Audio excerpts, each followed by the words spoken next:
മക്കള് ചൊവ്വല്ലേ, കുഴിമാടത്തിൽ പോലും കാരണവന്മാർക്ക് കിടക്കപ്പുറതി ഉണ്ടാകുകയില്ലാന്ന് പണ്ടുള്ളവര് പറഞ്ഞു കേട്ടിട്ടുണ്ട്. നിന്റെ അപ്പന്റെ കാര്യത്തിൽ അതിപ്പോ ശരിയായി. ഡൊമിനിക്,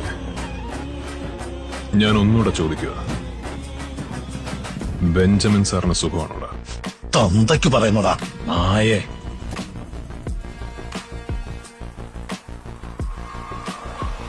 തന്തയ്ക്ക് പറയാൻ മാത്രമല്ലടാ, ഈ നാട് മുഴുവൻ നോക്കി നിൽക്ക.